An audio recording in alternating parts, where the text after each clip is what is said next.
YouTube fronks! We got some extra time to chill around during 2.6, so I decided to tackle a topic near and dear to all of us when it comes to grinding Genshin: artifacts. No matter what type of player you are, the final infinite gate of character grinding boils down to maximizing artifact quality.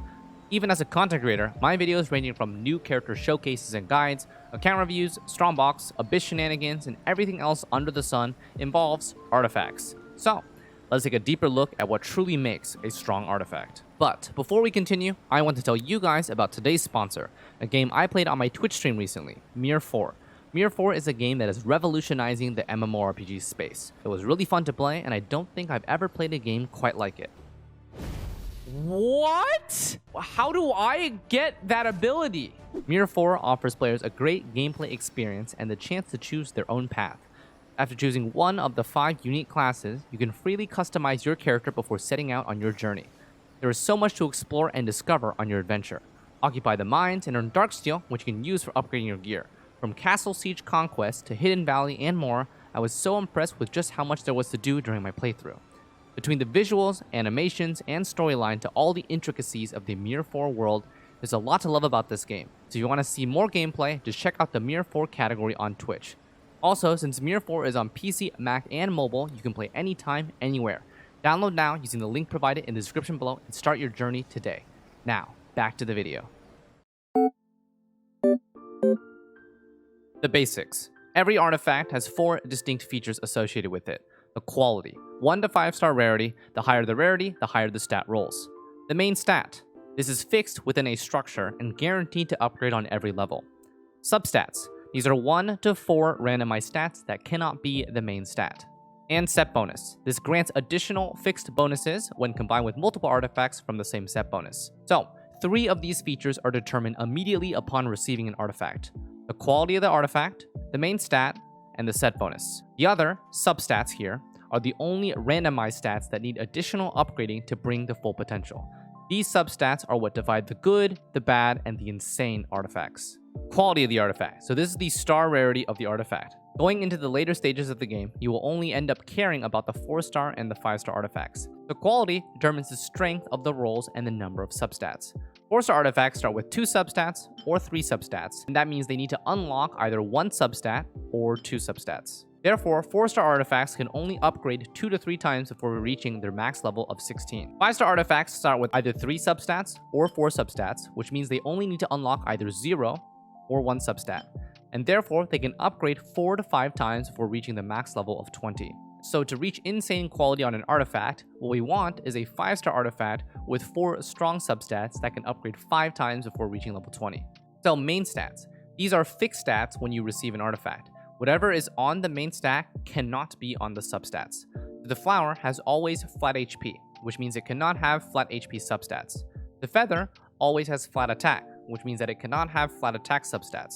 Timepiece can have either attack, defense, or HP percent, elemental mastery, or energy recharge. Whatever is on the main stat cannot be on the substats. For example, an attack percent timepiece will never have attack percent on the substat, but it can have defense percent, HP percent, elemental mastery, or energy recharge percent. Goblet. So this can be attack, defense, or HP percent, elemental mastery, or elemental physical damage bonus percent. Cannot have energy recharge percent. So this is the only piece that can have elemental and physical damage bonus, which is why most best-in-slot builds aim for that on the goblet. Circlet. So attack, defense, HP percent, elemental mastery, or crit rate, crit damage, and healing bonus. This is the only piece that can have crit rate or crit damage or healing bonus. Most DPS builds aim for crit rate, crit damage. Kokomi aims for healing bonus. So because the flower and the feather are fixed main stats, they are typically much easier to get, quote, good artifact quality on them. The other 3 are much more annoying because their main stats are also lottery. Many of you have likely felt the pain of trying to get that 1 timepiece or circlet to finish a 4-piece set. A goblet is usually very difficult to grab the right elemental and physical onset, so typically, players always use that slot as the random off piece. Substats. So these are the randomized uglies or beauties when you receive an artifact. For a 5-star, the piece will either start with 3 lines or 4 lines. 4 lines are instant beauties or uglies. They either have some or all of the stats you need and consider upgrading, or are complete and utter garbage and you toss away. It's usually pretty obvious when it's complete and utter trash, like this one. 3-line artifacts give you an extra shot at a decent substat on the +4 roll, but this is at the cost of sacrificing the highest potential of the piece. because 3-line artifacts only get 4 subset upgrades because they need to spend 1 to add a line. 4-line artifacts get 5 subset upgrades because they already determine it at +0. 3-line artifacts are great though. 90 to 95% of the artifacts that you may end up using will be 3-line artifacts that roll relatively well. 5 to 10% of the artifacts you'll end up are 4-line miracles that roll better than average or near perfect. Obviously, the more that you play, the more the ratio may increase for 4-line artifacts. 4 lines are harder to achieve, but aim to eventually replace your 3-line pieces. Now, substats for flowers and feathers are usually slightly easier to get what you want.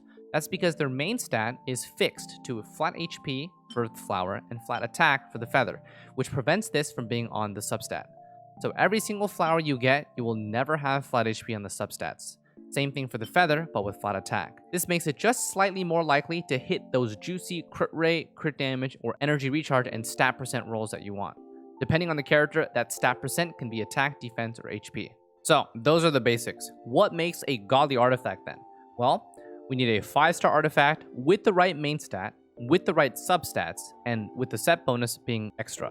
But that's not it. Ideally, we have 4 lines of the right substats from +0. But we also want the subsets to high roll. Now, what does that mean?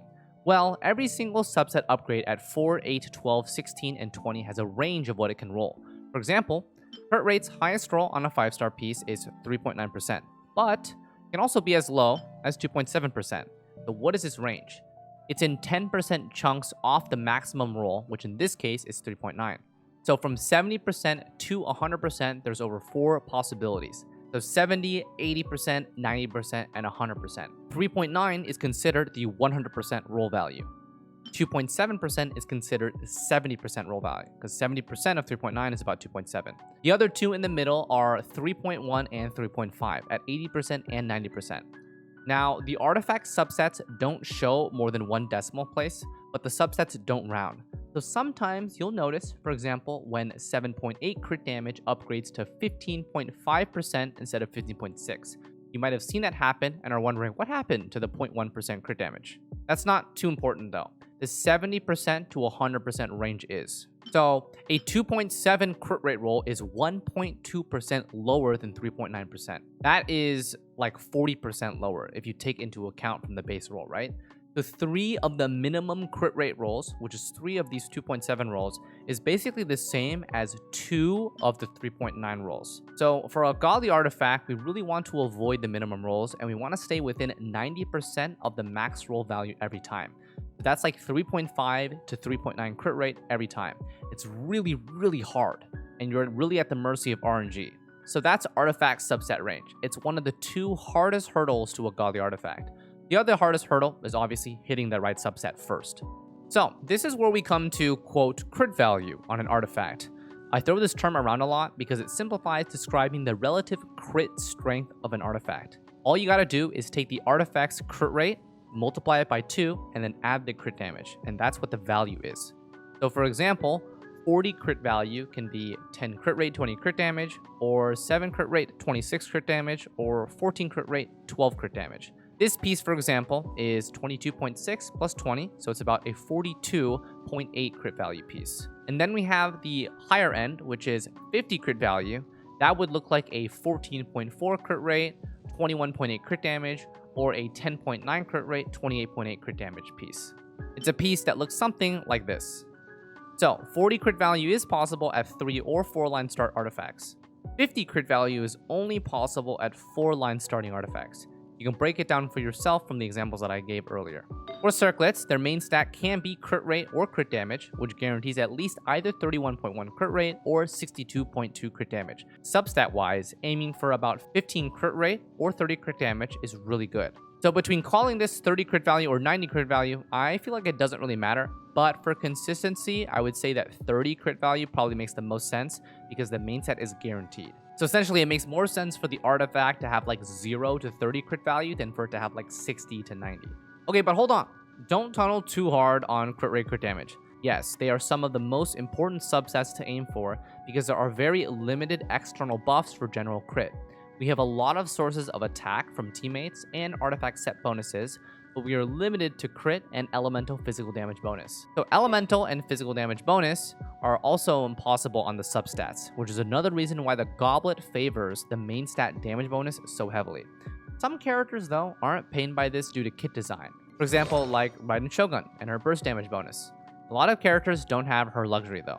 So beyond a 50 crit value piece being a quote godly artifact, I really want my YouTube frogs to understand that balance is also a very good thing. Energy recharge is an extremely important subset to hit threshold-wise for various characters.